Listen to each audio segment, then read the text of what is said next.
welcome back to this week's YouTube video. This week is all about my 10 top tips whilst working in the workshop and at home. So keep watching if you want to find out more. Working in the workshop, I found that there are many tips and many skills that you need to know, and these are just the 10 that stand out to me. Number one is having your safety goggles on you as much as possible. So this is a very easy thing to forget, just having your safety goggles around. You leave them laying around quite often whilst you're doing work. So what I do when I'm wearing my safety goggles is, if I'm not wearing them to cover my eyes whilst working, I put them on top of my head so I know that when I need them I can just quickly put them down and get to work instead of faffing about and trying to find them across the workshop where they could literally be anywhere. Number two is always make sure that you've got your sleeves rolled up and cardigans or anything taken off, just so there's no loose pieces of clothing, especially working like with bandsaws and jigsaws, just in case they catch. So especially during this time now where it's cold and it's going to be freezing cold in your workshop, I usually wear a tighter like skin top underneath a big oversized top, so then I'm able to have another layer underneath a t-shirt. Tip number three is your shoes. So I've got steel toe cap boots because that's what I had to have during my work placement. But before that, I would just wear rubber-toed shoes whilst you're in the workshop. So just making sure you've got the right footwear on does go a long way, especially when you're working with heavier loads and bigger machinery. Just in case anything does happen, at least you've got your feet covered.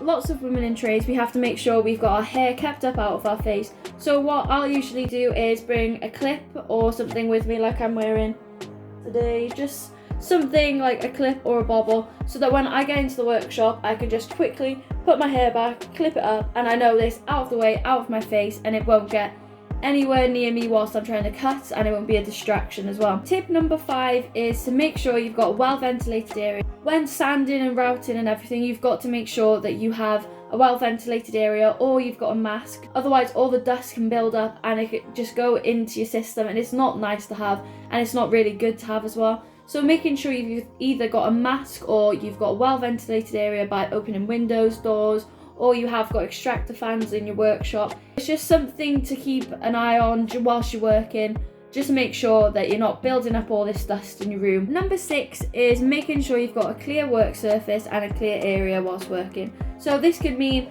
tucking your chairs in the workshop, making sure you've got a clear area so you move all the tools out the way and all of the other pieces out the way whilst you're working on your one piece. Making sure you've got a clear work surface and everything around you is out the way, because you don't want to trip over, you don't want to accidentally knock something whilst you're working. Tip number 7 is ensuring that you've always got someone there and someone in the workshop with you whilst you are cutting and making your piece.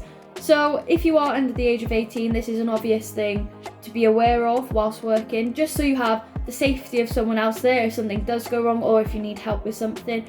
But even as you get older, it's always nice just to have someone there, just so you can have help, or if you just need the extra pair of hands, it's always just nice to have someone there in the workshop with you or in your work environment with you. This is one that I really like working in my workshop at university. I'm constantly surrounded by all my lecturers, people in my year. It's really nice to have other people in this area and make it more of a community thing as well. Making sure you've got all your equipment and tools readily available whilst you're doing your project is a great tip to have. So instead of building and collecting and gathering all your equipment as you go along, it's always best to go have a look at your equipment list, have a look at your tool list, what you need, when you'll need it, so you can get it all ready for you whilst you're going along the process, instead of having to go back and forth, stop what you're doing, and then go find something else. Always keep your hands behind the tools.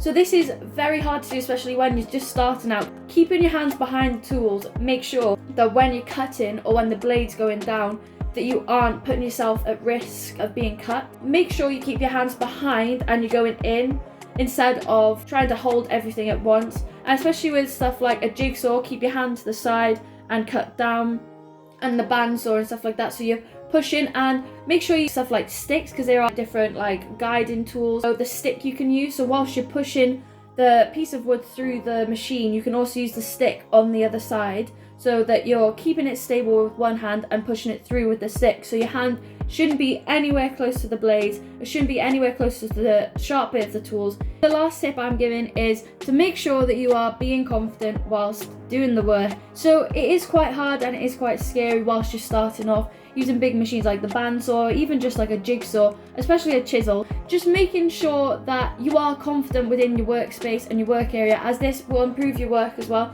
because having confidence within yourself and the tools means that you are able to do the job correctly and you're able to get what you want done. The only way you are going to learn is by pushing yourself, making sure that you are confident within these different areas. So practice using machines over and over again, even if you are just cutting straight lines. It is nice to have that kind of ease and not have to worry. That is one thing that I think that most people should do when they're starting off, beginners, is just practice, because that's the best way and the only way that you're going to get confident with all the different skills and all the different tools as well.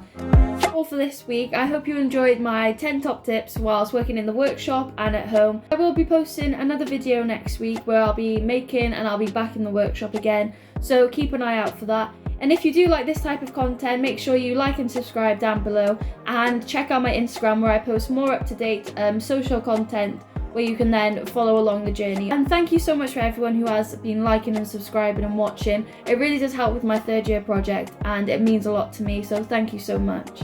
So that's all for me this week, so thank you so much for watching and I'll see you next time. Bye!